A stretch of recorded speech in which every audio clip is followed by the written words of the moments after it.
Beleza? Paz, tudo bem com vocês? Hoje estou aqui com meu amigo, irmão, empresário, Ivo Cordeiro, isso? Isso aí. Da F Imóveis. ICF Imóveis. Isso. Então, nosso amigo Ivo, ele é um proprietário, empresário do ramo de imobiliária. Isso.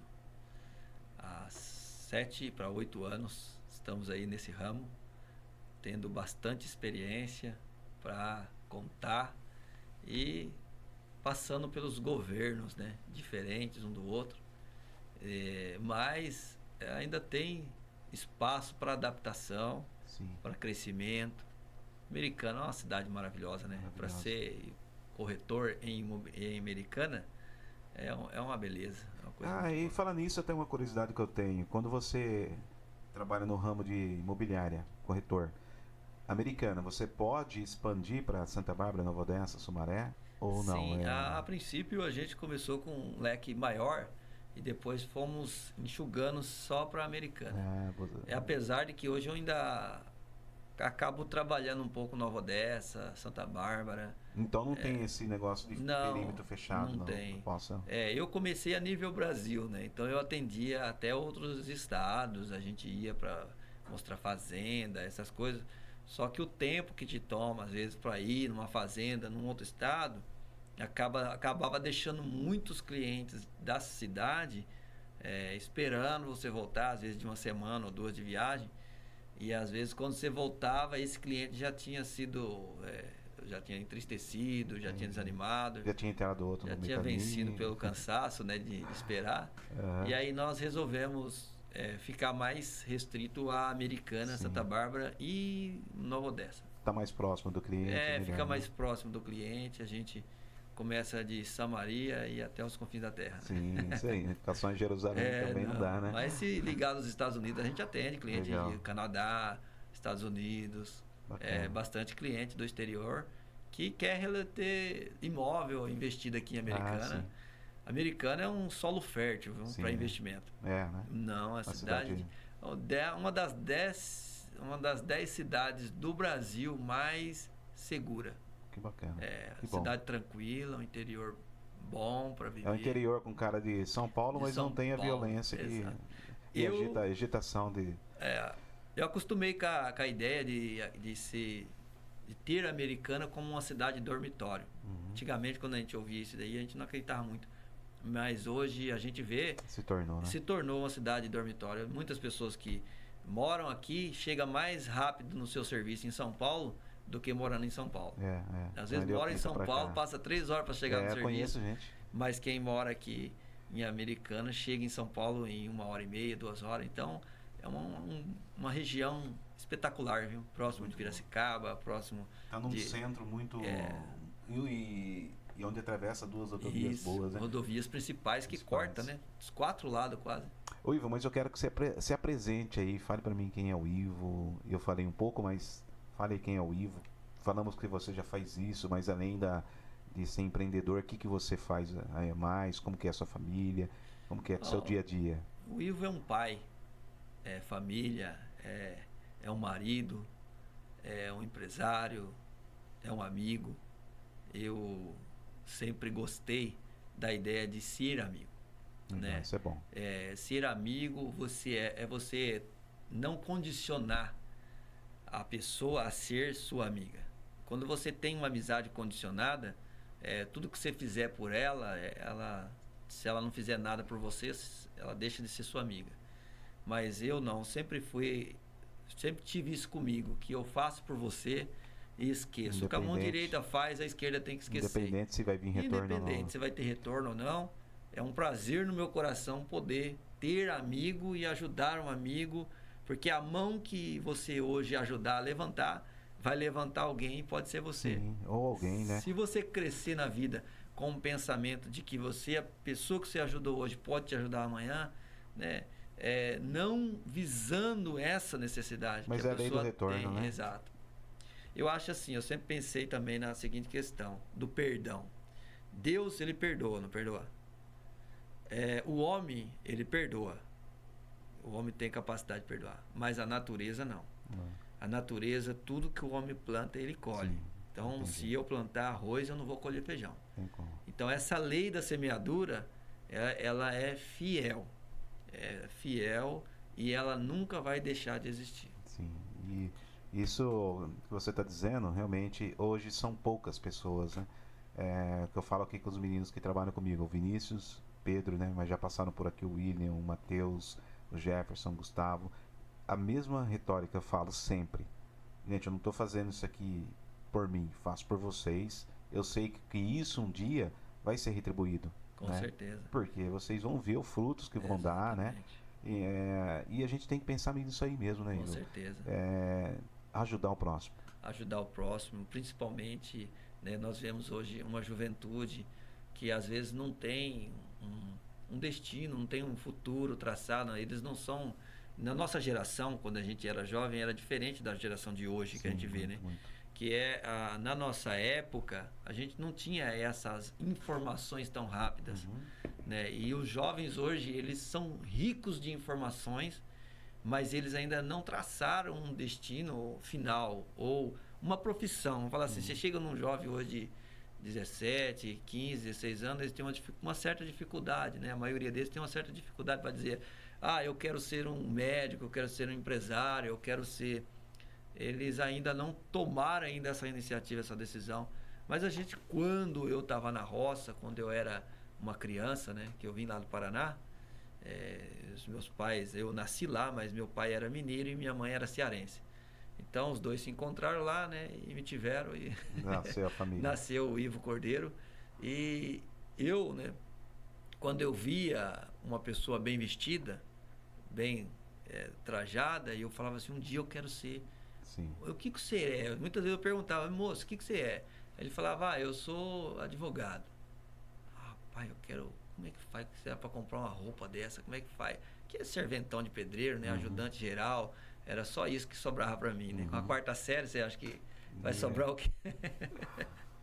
Aí, né, fomos nos capacitando, né? Eu falo que a minha vida, né, às vezes já entrando nesse lado da minha história, a minha vida ela é dividida em 3 partes. Até o ano de 1990, eu tinha uma história. De 1990 até o ano de 2010, até o ano 2000, na verdade, né? Foi de 1990 até o ano 2000, que foi o ano da minha conversão, foi o ano 2000. Eu vim de uma vida muito sofrida. Porque até os 10 anos de idade, a gente não tinha noção da vida. Sim. Porque a gente... Tá descobrindo. Meu pai tinha condições de cuidar da gente. Meu pai era dono de uma roça de café, ele cuidava de café. E a gente limpava tronco, né? Derriçava café. Braçal, né? Levava picada de taturana, de aranha e sobreviveu. Até os 10 anos. Aí veio o Fernando Collor, na época do governo Collor, e ele arrancou todo o dinheiro do meu pai que estava guardado no banco. Meu pai tinha uma conta na caixa. Dormiu feliz e acordou. Dormiu feliz com aquele dinheirão lá, falando, pronto, agora uma mulher, nós estamos felizes da vida. E aí veio o Collor, tomou o dinheiro do meu pai. Aí meu pai, daquele dia em diante, nunca mais colocou dinheiro em banco. Juntava sempre numa sacolinha, colocava debaixo do colchão e guardava. Fazia um cofre lá e guardava. E aí no ano de 1990, que a história começa daí, o sofrimento começa daí, que ele juntou o dinheiro e veio embora para Americana. Já tinha uns amigos aqui, né? Falou, vamos embora para Americana. Pai, vamos. Como é que é lá? Eu lembro que eu tava num carrinho, numa carroça, e eu perguntei para ele, pai, como é que é lá? Ele falou, meu filho, lá tem uma casa bonita já esperando a gente, já de tijolo, que a gente lá no Paraná só era casa de madeira. Aí quando eu imaginei, né? Eu consegui imaginar a casa como seria aqui no Americano. E aí na travessia do estado do Maringá, do estado do Paraná para o estado de São Paulo, na cidade de Maringá, um casal vinha discutindo num Voyage e aí ele resolveu jogar o carro na frente do ônibus que a gente estava vindo. A hora que ele estava atravessando um estado do estado do Paraná para o estado de São Paulo. Aí nesse jogar o carro na frente do ônibus, o ônibus passou por cima e capotou. Era um ônibus da Garcia e desceu a ribanceira e meu pai perdeu dinheiro, morreu gente e eu bati a cabeça, meus irmãos, minha mãe cortou a língua, né, com a dentadura, mas todo mundo sobreviveu. Eu fui acordar em cima da montanha, que era uma ribanceira que ele caiu lá embaixo. Aí quando eu fui acordar assim, eu estava na mão de um médico já, procurando socorro. Aí fizeram a triagem, ó, você tá bom, você tá ruim, você vai para cá, você vem para lá, vê quantas pessoas morreram. E meu pai, cadê meu dinheiro? E não achava, e não declarou, né? Aí perdeu tudo. Ficamos lá uns 15 dias, a empresa pagou a hospedagem, a gente ficamos comendo. Primeira vez que eu ouvi falar sobre bife a cavalo, eu só sabia pedir isso. Que vai comer, moça? Um bife a cavalo aí. Que é um bife e um ovo em cima. Né? E aí, né, quando ficamos no hotel lá, depois que viemos pro estado de São Paulo, o ônibus trouxe até a gente da rodoviária. Aí chegou na rodoviária da Americana e eles colocaram nossas bagagens ali e falou: "Seu Luiz, Deus abençoe, até aqui a empresa se responsabilizou pelo senhor, daqui para frente o senhor segue sua vida." Aí para onde? Não tinha dinheiro para comprar nada, o dinheiro tinha perdido tudo. Ele olhou para minha mulher, para minha mãe e falou: "E aí, mulher? Para onde nós vamos?" Aí tinha um senhor chamado senhor Pedro Paulino, falou: "Ó, tem uma invasão aí no Matiense, o pessoal está montando uns barracos lá, vocês não querem ir para lá?" Aí meu pai foi para lá e ele cedeu o barraco que ele tinha para nós ficamos morando uns dias ali, depois nós conseguimos comprar aquele barraco. Mas o barraco só tinha o projeto, né? Era só as paredes e o telhado. Que onde é o Lírios hoje? Onde é os Lírios hoje. Os Lírios. Então, quando nós entramos lá, não tinha piso, era terra batida, né? Terra ainda batida. Fazia parte da Grande Matiense. Esgoto passava do lado, né? Então, era sofrido ali. Para sair, a gente saía com a sacolinha no pé, chegava na frente do asfalto lá, tirava a sacolinha e continuava a viagem. Eu lembro dessa época. Isso. E naquela época nós resolvemos, né, entrar no mundão do crime. Né? Ali era o ninho, né? Ali era o ninho mesmo. Aí na época escola. A época do esqualo, do disco clube, a gente ia para lá para arrumar umas confusãozinhas para divertir, né? E era rixa contra o Guanabara, a Matiense não podia ver o Guanabara e aí só para brigar. Ia só para brigar. E nessa vida aí nós montamos uma gangue e fizemos umas bagunças na rua, quebrava só coisa boa. Só coisa ruim. E foi dessa maneira que eu fui me envolvendo, né? Com droga, com álcool, com bebida. Com droga. E aí foi um ano de 1990 até o ano 2000. 10 anos aí. Foram 10 anos de envolvimento terrível. Eu cheguei aqui em Americana com 10 anos de idade. Então, com 20 anos de idade certinho, eu lembro porque foi no aniversário da minha irmã Silvana, no dia 16 de janeiro de 2000, eu falei para ela: "Lola", eu chamo ela de Lola, o nome dela é Silvana. "Lola, eu a partir de hoje vou mudar de vida. Não quero mais fumar, não quero mais beber, eu quero parar com isso." Ela falou: meu irmão, que Deus te abençoe, vou te dar isso como presente de aniversário, que é 16 de janeiro. Aí, desse dia para cá eu não fumei mais. Mas faltava mais alguma coisa, não basta a pessoa ter aquela boa vontade de mudar. Para eu ter uma mudança geral na minha vida, eu precisava ter um encontro com Jesus. E aí o Djalma, um dia eu estava num bar, né, no Jardim dos Lírios, e aí o Djalma passou, eu estava com uns belzinhos no bolso, aí ele falou assim: "Oi, vamos para a igreja?" Eu falei: "Ó, se o seu Deus me aceitar do jeito que eu tô aqui agora, eu vou para a igreja, mas eu não vou nem em casa trocar de roupa." Mas eu fiz isso aí achando que ele ia falar: "Ah, não, cara, você tá muito feio, cara." Se não vai assim, não. Camisa do Metallica, calça de skatista, boné da Bad Boy, corrente no pescoço, uma tatuagemzinha no braço para intimidar. E a polícia via, parava na hora. Não tinha jeito. Tinha jeito. Era um imã. Era um imã. Mas eu tinha, naquele dia, né, eu tinha um compromisso no sábado, ele passou na sexta, eu tinha um compromisso no sábado no CIEP, com os colegas nossos ali da quebrada. Aí meu irmão também estava no meio. Aí nesse dia eu falei: "Djalma, se seu Deus me aceitar do jeito que eu tô, eu vou, mas eu vou do jeito que eu tô aqui." Ele falou: "Então vamos." Aí pegou ali na minha mão, a gente desceu, fomos para a igreja, chegou lá, eu ouvi uma palavra muito bonita, nunca tinha escutado a palavra de Deus, nunca tinha ouvido, né? Foi uma novidade para mim, parecia que Deus estava assim, que nem nós dois aqui, falando só para mim. Sim. né? E aí quando ele falou uma palavra, vinde a mim todos vocês que estão cansados, sobrecarregados, que eu vos aliviarei, aí eu não aguentei, levantei a mão lá na frente. Só que a maior coisa que eu tinha mais vergonha ali na hora, não era nem de levantar a mão, era de tirar o boné, que o cabelo tava terrível, tava pintado de amarelo, parecia o Satangoso. E aí, quando ele pediu... Não era naquela época que tinha tudo isso, né, de mídia pra gente...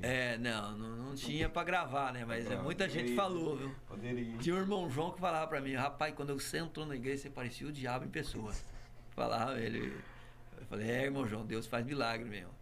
Aí quando ele falou assim, jovem, você aí que aceitou Jesus, tira esse boné.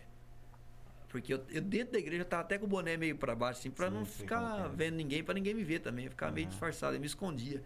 Então eu me escondia muito debaixo daquele boné ali. Aí quando ele falou, tira esse boné, aí eu falei, agora não tem mais jeito. Aí tirei o boné, o cabelo Black Power, né? Aí os irmãos ficou tudo assustados, né? Porque quando você pinta o cabelo de branco, com o tempo você tem que retocar, senão vai empretejando e amarelando no meio, e fica branco, em cima branco e... Quem... gambá. E aí foi quando ele lançou uma palavra profética na minha vida. Ele olhou para mim e falou assim, irmãos, pastor César, ele vai lembrar disso. Você conhece o pastor César? Conheço. César Diosnel Samaniego. Conheço. Ele falou assim, irmão, vocês estão vendo esse jovem aqui? Esse jovem vai ser um pastor. Esse jovem vai ser um missionário. Deus tem uma obra na sua vida, viu, jovem? Você nem sabia o que estava acontecendo. Eu nem sabia o que era isso.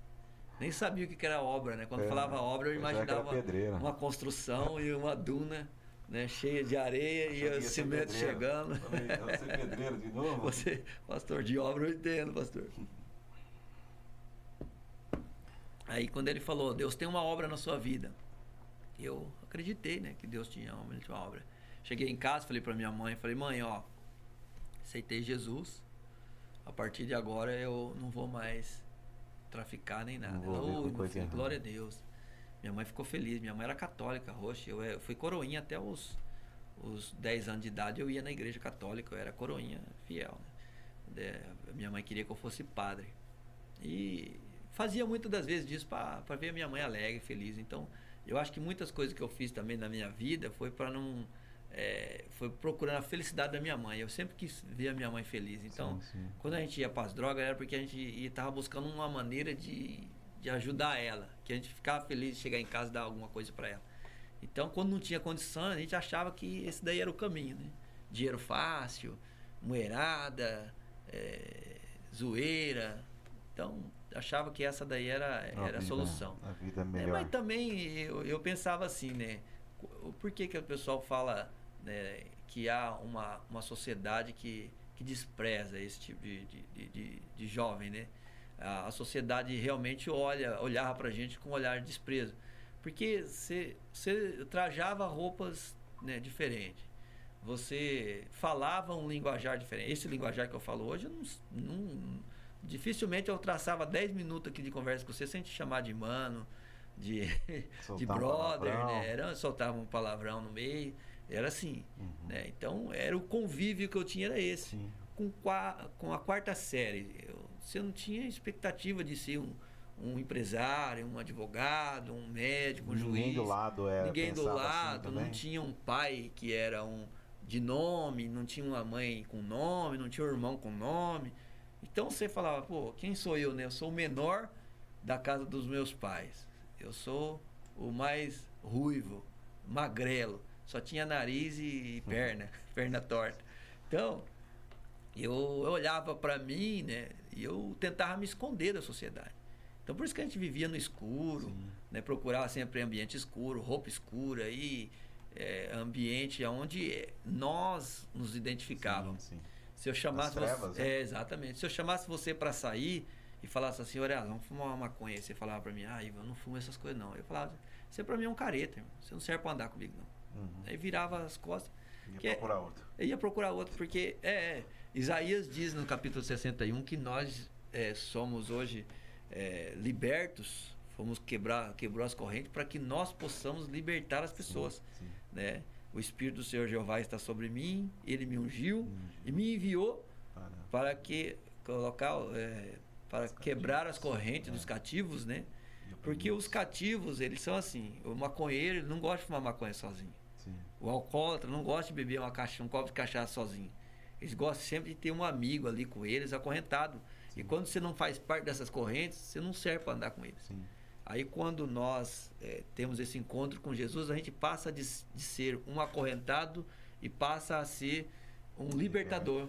Um libertador. Então, onde eu vou hoje, eu procuro ver qual corrente eu devo quebrar. Sim. Às vezes, a pessoa está ali acorrentada em um vício. Fazer o que fizeram com Exato. você. Eu chego nele, moço, Deus tem uma solução para você, assim como teve para mim. Eu também estava que nem você está, né? E eu tento levar ele para o caminho que eu tô. Da melhor maneira possível, do jeito que eu puder. Se eu puder buscar, levar para a igreja, né? Ficar fazendo um cuidado ali, a gente... Legal. E depois disso aí veio a sua conversão, uma nova Isso, vida. com essa conversão do ano 2000 até o ano de 2010, que eu acho que o ano de 2010 foi um marco também na minha história. De 10 em 10, então. Isso. Que foi quando 2010, isso mesmo. 2010 foi quando eu já estava numa faculdade fazendo direito, né? Eu fiz direito, não terminei o curso, mas ganhei bastante conhecimento jurídico, né? Conhecimento eu falo assim, da linguagem jurídica, que é algo bom para você conversar com pessoas de qualquer... Você conversa com o bandido lá embaixo e conversa com o presidente lá em cima, entendeu? Então abrange um leque maior de espaço para você estar, porque às vezes quando você é um bandido, você só conversa com o bandido, você só tem aquele linguajar, né? E quando você começa a conhecer, dialogar com eles, etnias, com mais exato, pessoas, você acaba tendo mais conhecimento e dando mais conhecimento. Exatamente. E também mudando, né? Mudando o linguajar. A psicologia, né? Ela entra também tanto na religião quanto no direito e na vida. Isso. Então, no direito, a psicologia, ela me ajudou bastante, porque a psicologia, ela doutrina você também a primeiro ouvir, né? Ouvir e conhecer, porque tem um filósofo, acho que foi Sócrates, né, que diz que só sei que nada sei. Sim. Então, quando você descobre que o conhecimento ele não ocupa bagagem, que você talvez, eu estou conversando com você agora, eu estou adquirindo um conhecimento espetacular, eu tiro o máximo de proveito daquela conversa, porque eu tenho certeza que vai servir para a minha vida futura. Sim.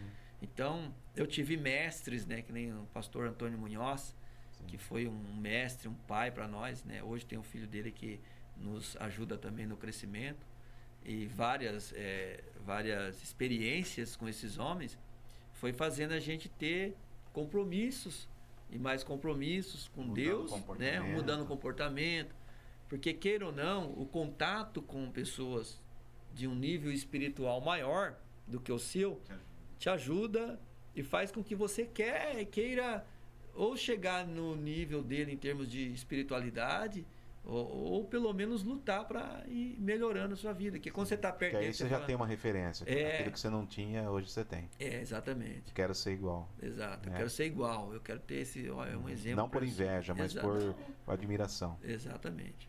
Então, Erasmo, eu quando bateu o ano de 2010, eu já estava com 10 anos já na igreja, já com boas experiências, bom relacionamento. Já tinha sido enviado já para o Paraguai como missionário. Lá foi onde também eu sofri que nem sovaco de aleijado e amendoim na boca de banguela. Mas esse sofrimento na nossa vida faz parte, na verdade, assim. Tanto a minha vida antes de Jesus, que foi um sofrimento diferente, que foi aquele sofrimento de droga, que não tinha nada em casa. Isso era sofrimento, né? Eu não podia comprar nada em casa porque tinha que dividir com os irmãos e coisa do tipo. Depois da minha conversão, foi um outro tipo de sofrimento, porque ali Deus iria moldar o meu caráter, iria moldar a minha personalidade e tirar toda aquela resta ruim que tinha, né? Tudo aquilo que seu orgulho, antigamente você ia e desfazia, e se precisasse se enquadrar, você enquadrava. Era um sujeito mais bruto. E na igreja a gente tenta trazer aquelas coisas do mundo para a igreja. E você pega um pastor que nem o pastor Gideão na vida, ele era levava você aqui no cabeça. Né? Ele era casca grossa. Na época que a gente aceitou Jesus, Você tinha que andar na linha ali. E uma vez eu andava meio relaxado ali na igreja. Ele falou, irmão, vem cá, você vai ser sonoplasta da igreja. Aí colocou eu no som da igreja.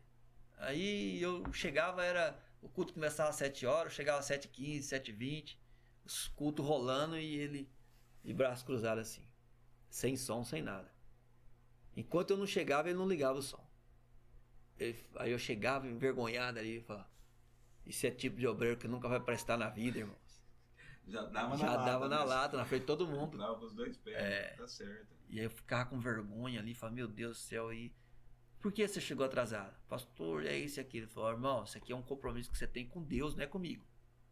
Se você levar a obra de Deus relaxadamente, isso daí vai manchar o seu ministério. E você está atraindo para si mesmo. Exatamente. Então, um dia você vai ser pastor, e o dia que você for pastor, e o seu sonoplasta fizer isso com você, você vai ver o que eu estou sofrendo hoje. Então, eu não vou ligar o som enquanto você não chegar. Então, ele tratava a gente desse jeito, e eu um dia cheguei, pastor, o que precisar fazer para ser um obreiro excelente aos seus olhos e aos olhos de Deus, eu vou fazer, pastor. Eu estou aqui. Isso é até um princípio da filosofia, né? Quando a gente marca algo com alguém, a gente tem que cumprir. Principalmente horário, eu sou muito rigoroso nisso. Eu marco, né? Tal, exatamente. Porque isso molda nós. Então, acho importante isso aí, realmente. São diferença, né? Que nem você, dos 10 anos para baixo lá, que nem você disse, você tinha um modelo de vida, né? Depois dos anos 2000 até conhecer um outro modelo de vida, né?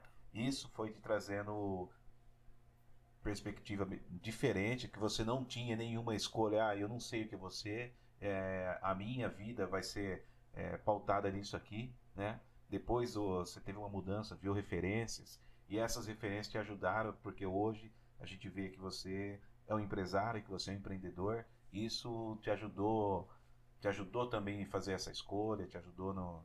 Porque você, como você disse, não tinha nada, mas... Não tinha nada. Não tinha um gato para amarrar pro rabo. Então, e aí isso lhe deu a possibilidade de ser um empreendedor. Eu acho que acho que todo mundo deveria ter essa experiência, né, de tirar proveito do sofrimento. Essa experiência que você tem, às vezes, ruim na vida, de quebrar, de passar por escassez, de não ter nada, sabe? E eu acho que é importante para a vida do ser humano. Né? A gente vê que Jesus nasceu numa manjedoura, né, e foi crescendo, com 33 anos começou a montar o seu ministério, mas também teve essa infância, né? Então, acho que essa fase da vida do ser humano, do sofrimento, é uma escola que vai ensinar ele a ser humilde, cara. Sim. Porque se você não tirar proveito de um sofrimento, você está sofrendo à toa. E se você sofrer à toa, você vai sofrer de novo o mesmo sofrimento. Que talvez seja um aprendizado. Exatamente. Não é um sofrimento, mas é um aprendizado. Então, toda vez que eu estava passando por uma dificuldade, uma coisa difícil, Deus falava assim, tira o máximo de proveito que você puder tirar. E eu olhava assim, mas Senhor, que proveito eu vou tirar disso, Senhor? Dá uma olhada. Eu estou aqui no meio desse deserto, aqui no Paraguai, sem ninguém me ver. Só está eu e o Senhor aqui. Quem está vendo aqui para um dia contar essa história que está acontecendo aqui entre eu e o Senhor? Quem que tá? Aí Deus falava assim, um dia você vai contar o que você passou aqui. Você vai entender o que você vai passando. entender.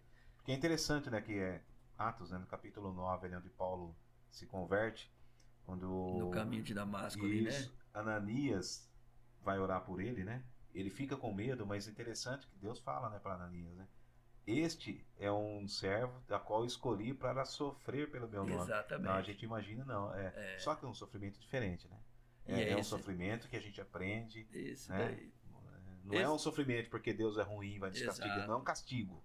Né? Muita gente confunde o castigo com o sofrimento, que não tem nada a ver uma coisa com a outra. Esse daí é o grande engano que as pessoas às vezes falam assim, eu vou para a igreja para ser rico. Né? Aí tem uma igreja que vende aí... Vende a felicidade, vende a riqueza para você. Realmente você vir para Jesus vai te enriquecer. Desde o primeiro momento que você levantar a mão, você já pode dizer a pessoa mais rica desse mundo. Sim. Levantei a mão para Jesus, a partir daí você já é rico. Sim. Você já tem a salvação, você passa a ser sócio de Deus. E nessa sociedade só quem lucra é você, porque você entra com a fé. Entendeu? Você não tem... com a sociedade, normalmente você tem que entrar com recurso. Mas com Deus você entra pela fé. Sim. E nessa sociedade, que felicidade, quem lucra sou eu. Porque aí nos tornamos filhos. Exato. Então, eu teve partes da minha vida que o pastor chegou em mim na época do meu casamento, que eu precisava casar, precisava de dinheiro para casar, tinha acabado de ser mandado embora. E cheguei no pastor, falei, pastor, eu arrumei um serviço na empresa e eu vou ter que trabalhar, eu vou ter que deixar o som da igreja, eu não vou poder mais ficar aqui. Eu era o melhor sonoplasta da igreja. Eu gostava de caprichar mesmo ali, fazer eco, buscava ali a melhor perfeição que tinha.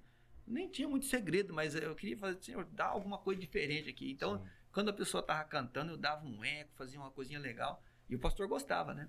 E aí eu falei, pastor, a partir de semana que vem eu não venho mais, porque eu arrumei um serviço das 2 às 10. Ele falou assim, e você quer o que de mim? O que você quer que eu responda pra você? Ah, pastor, eu quero que o senhor ore por mim, que eu arrumei um emprego. Ele falou, irmão Ivo, isso não é um emprego, isso é um laço. Isso aí vai te desviar. Não deixa o seu serviço, sua profissão, o seu compromisso com Deus aqui não atrás de serviço. Pastor, mas eu preciso casar, pastor, eu preciso de dinheiro. Aí ele pegou e falou assim, tá bom, mas você sabe, a minha opinião era essa, se era isso que você queria ouvir. Aí cheguei no meu patrão, fiquei pensando, falei, eu não vou trabalhar não. Ele falou, mas por que, irmão Ivo? Por que, senhor Ivo? Ele não chamava de irmão, né? Eu falei, porque eu tenho um compromisso na igreja lá e o pastor ficou até triste comigo, porque eu arrumei esse serviço aqui das 2 às 10.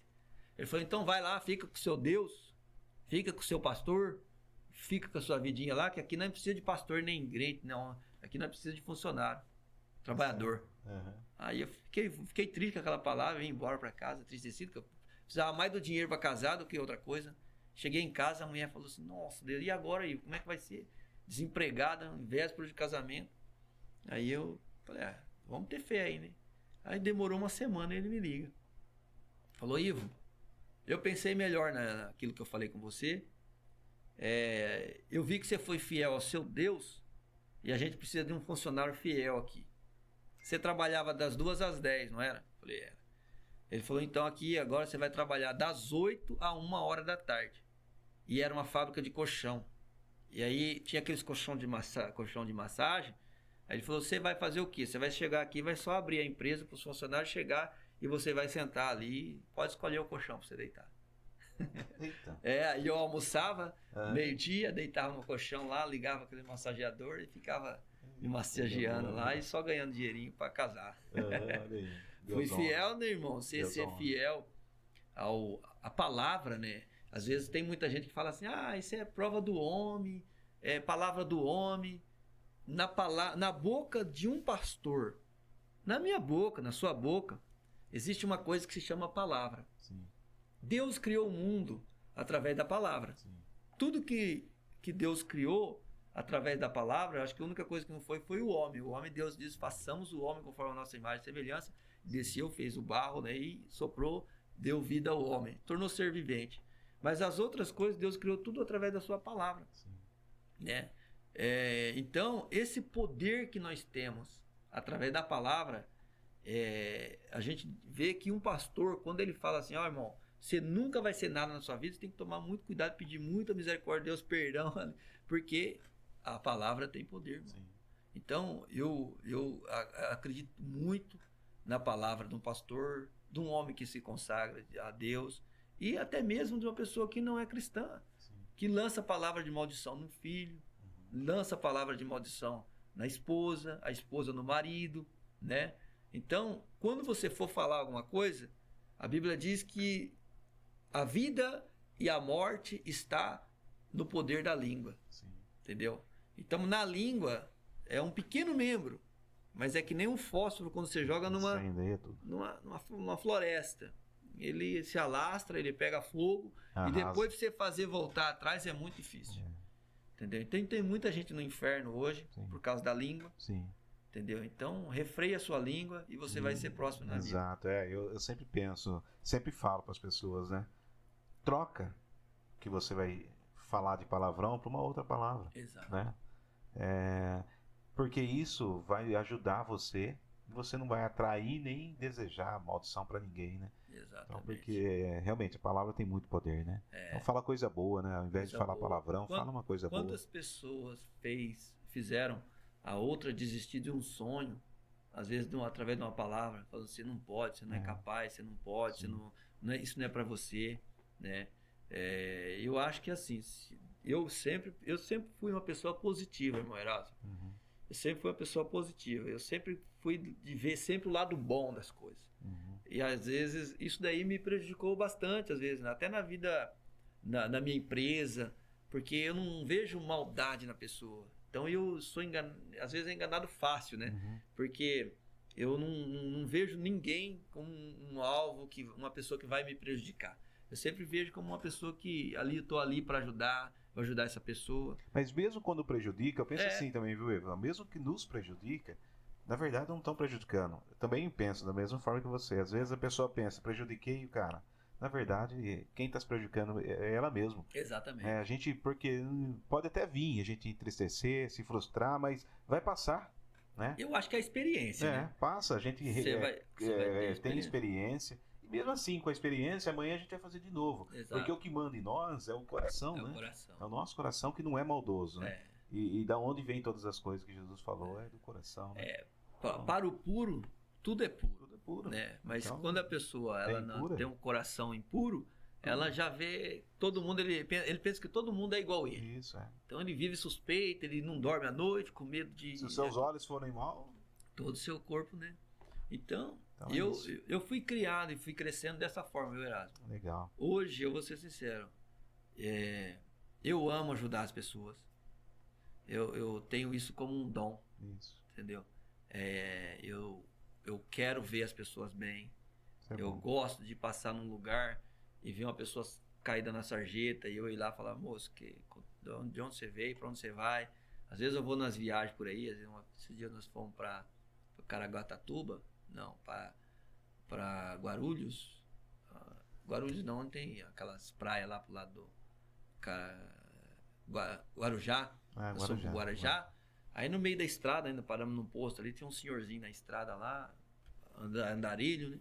Aí eu parei pra conversar com aquele homem, rapaz. Mas aquele homem deu cada palavra bonita pra mim. Ele falou, moço, eu só não tenho lugar pra morar. Mas eu tenho Deus na minha vida, eu já entreguei minha vida pra Jesus, eu só não tenho casa pra morar.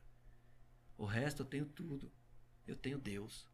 Pronto. Aí ele falou assim, talvez você possa ser uma pessoa muito mais infeliz, né, do que eu, tendo tudo que você tem. Sim. Vê o carro que você tem, vê a roupa que você tem, a família que você tem, mesmo assim você pode ser uma pessoa infeliz. Sim. Eu falei, ó, o senhor tem razão. Muitos. Eu falei, o senhor tem razão. Aí eu falei pra ele, o senhor veio de onde? Eu falei, eu vim do Paraná, vim pra cá, né, minha família, eu não tenho família, minha mãe, meu pai eu não conheço. Vim crescendo e vivendo essa vida aqui. Já me ofereceram lugar para morar, mas dentro do coração da pessoa sempre vai ter um olhar de suspeita contra mim. Sim. Então, onde eu moro, as pessoas dão 1, 2, 3 semanas, já falam, aqui você não pode ficar mais. Então, eu vou andando. Tô indo. Tô indo, tô aqui. Mas eu ser sincero, então, às vezes, nisso daí, né, quando eu aceitei Jesus, na primeira semana que eu aceitei Jesus, eu levei para a igreja 30 pessoas, de tanta vontade que eu tinha de... Aí um dia eu falei assim, num culto de missão ali na sede, na Cidade Jardim, meu irmão falou assim, quem quer entregar a sua vida para Jesus? Eu não tinha nada, não tinha um centavo. Eu falei, já que eu não tenho dinheiro mesmo, eu vou me lançar. Me lancei dentro da salva. Caí lá e os irmãos, ai que bem, esse irmão Ivo tá assim, irmão, eu quero doar a minha vida para Jesus. Senhor, o que o senhor quiser fazer de mim? Aí, quando é fé, eu recebi um convite para ir para o Paraguai. O pastor César já estava lá, o mesmo que eu aceitei Jesus aqui, estava lá. Aí fui para lá, fazer obra missionária com ele, né? Falar outro idioma, ter cultura paraguaia ali, aquela experiência missionária foi maravilhoso para mim. Né? Ali nós não tinha geladeira, não tinha fogão, não tinha cama, não tinha mesa. Vivia com o que Deus provia do dia. O verdadeiro maná ali a gente comia. Que era o que dava pro dia. Não podia guardar nada que estragava. Então acho que era mesmo como o povo estava no deserto ali. Né? Hoje tem a geladeira que você compra lá 10 quilos de carne, você põe no freezer lá, você tem 1 ano de carne para você comer. Lá não, lá você tinha que comprar no dia e Deus tinha que prover o dinheiro no dia, era tudo ali na hora. Legal. Então esse sofrimento molda o nosso caráter. Sim. Entendeu? Molda. Isso te levou. Te pergunto porque assim, ó, como que você chegou, né, a ser hoje o Ivo empreendedor? Ivo Cordeiro. O Ivo Cordeiro da ICF Imóveis.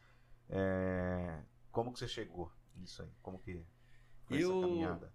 Eu começo essa história, né, contando desde o primeiro dia em que o pastor Munhoz, lá no Paraguai, me encontrou e me trouxe do Paraguai para cá, para o Brasil, e me colocou para trabalhar na construção da sede do novo templo.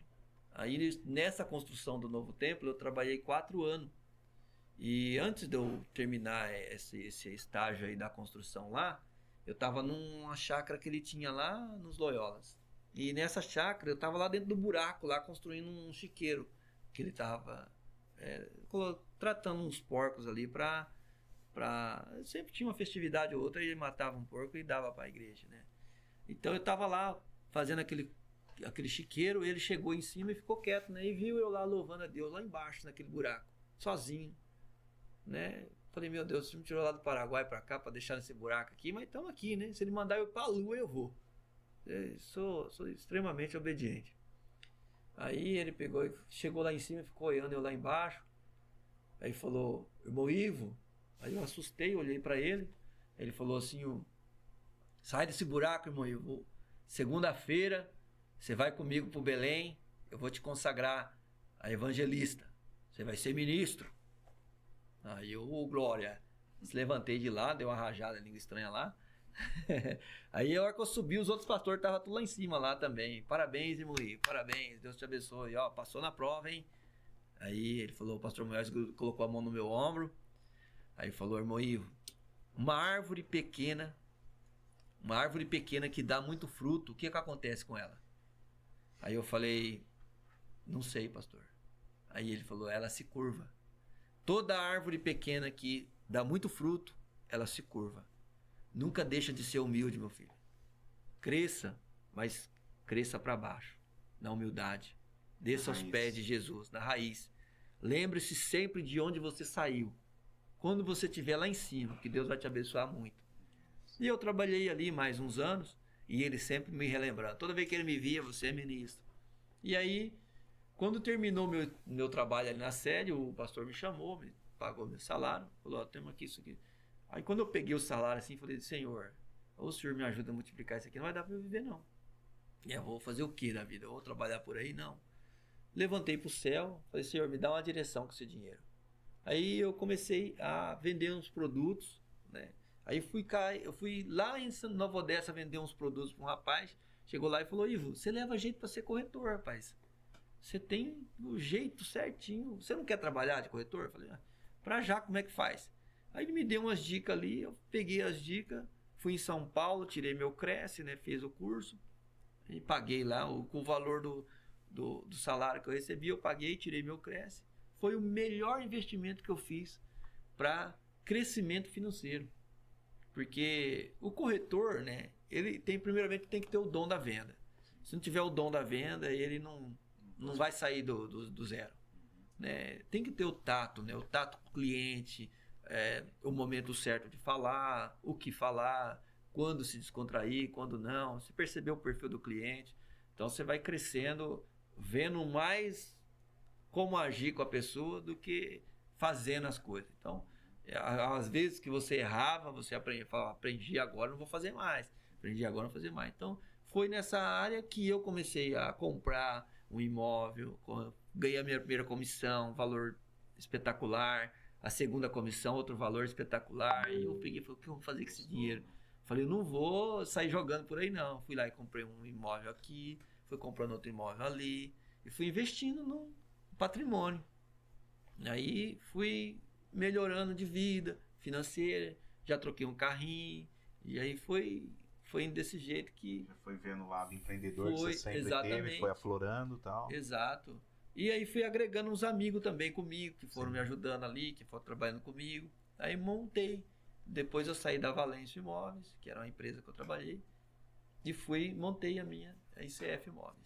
E a ICF hoje, quanto tempo tem Hoje eu estou há 8 anos naquele local, né? Depois eu tenho mais 3 anos na Rua Dom Bosco e trabalhei 10 anos na Valência Imóveis. E a ICF hoje está onde? Ela fica Hoje, localizada onde, Ivo? Eu estou na Rua das Cravinas 421, no Jardim de São Pedro, mas que turma fala Cidade Jardim 1, lá de lá da pista.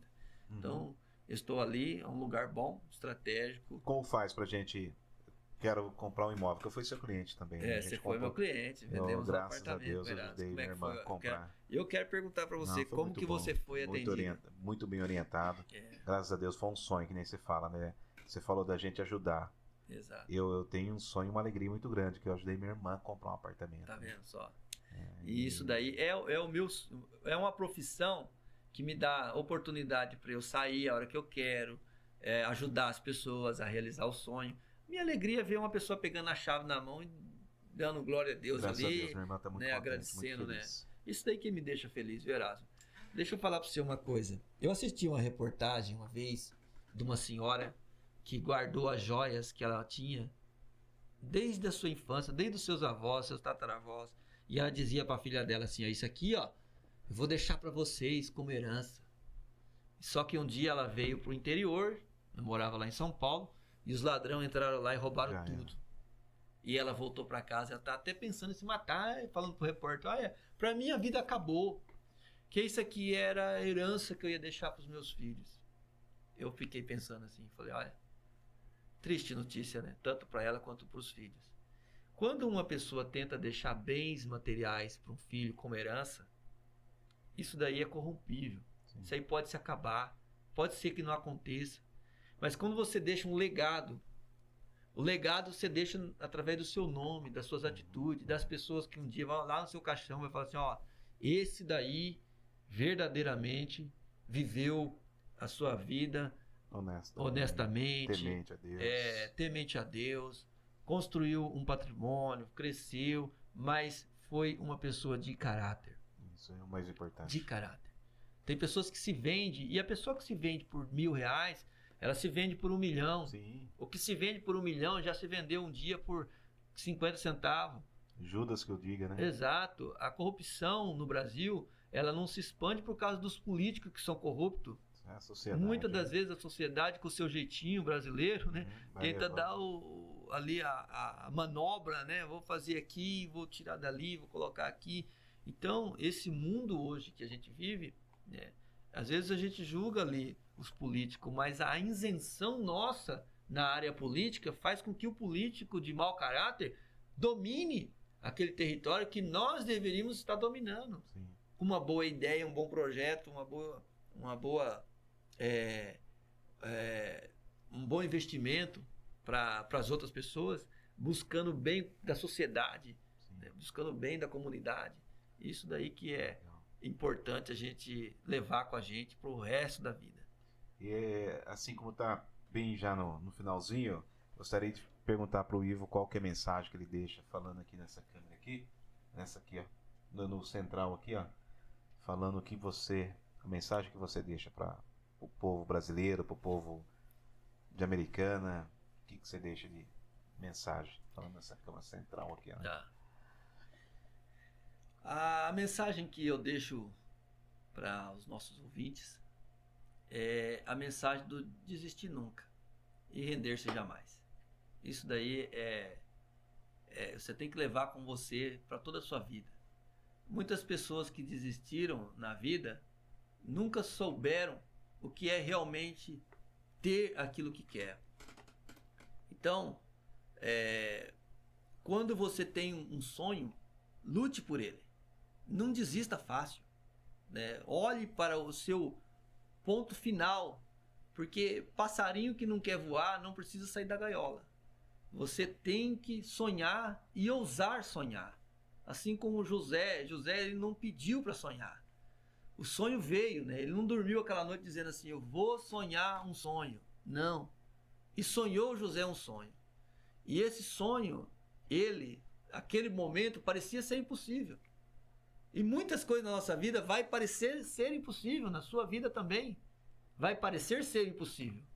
Mas o Deus que nós servimos, que existe no mundo, Esse Deus, ele é o Deus que faz o impossível acontecer e todos os dias Deus está realizando um impossível na vida de uma pessoa. Então, acredite em você. Não deixe as vozes, né, que vêm de fora dizer que você não pode, dizer que você não é capaz, porque isso eu ouvi muito, viu? Eu, narigudo, cabelo pintado de amarelo, né? Muitas das pessoas diziam assim, isso daí não tem saída, é cadeia ou morte. Mas estou aqui, com 45 anos de idade, com uma família abençoada, um filho abençoado, uma esposa abençoada, agora estou com uma filhinha de 8 meses abençoada, com amigos abençoados, e agora é só dar glória a Deus e alcançar mais alguns objetivos, porque o sonho não para. Deus abençoe. Quero dizer para vocês que Jesus ama cada um de vocês. Sejam fiéis a Deus e Ele, o mais, tudo fará. Amém, isso aí. Agradeço então ao Ivo Cordeiro, o proprietário da ICF Imóveis. A sua presença aqui foi muito importante para nós. Faremos muito mais, né? Vai ter muito mais convite. Quero agradecer também aí Buenos Pizza Quadrada, que é do nosso amigo Juvenal e do Alan. Deus abençoe vocês aí. Obrigado aí por estar nos ajudando. E também agradecer aí o Vinícius, o Pedro. Hoje temos a presença do seu Alexandre também com a gente. Amigo aí do Ivo. Alexandre, meu amigo. Seja bem-vindo. E estamos aí, viu, Ivo? Obrigado, estamos aí para as portas estar sempre abertas para que a gente possa estar batendo um papo, falando daquilo. A gente vai falar um pouco depois, lá na frente, um pouquinho sobre projetos. Isso. E você está aí convidado, tá bom? Tá ok. Vamos agradecer a Deus então por mais esse momento? Vamos. A Deus, nós te agradecemos, Pai, por esse momento. Que o Senhor nos abençoe a vida do Ivo, todos os seus projetos, todas as suas ideias, tudo aquilo que ele tem planejado, que venha acontecer na vida dele, Deus. Assim também como nós. Peço a tua bênção por todos nós da rádio, podcast, Deus está aqui. Sim, meu Deus. Abençoa a vida do Vinícius, do Pedro, do seu Alexandre que está aqui conosco. Em nome de Jesus, nós te agradecemos. Amém. Amém. Ivo. Valeu, Herado. Deus abençoe. Precisar, estamos às ordens. Beleza. Deu aí? Acabou.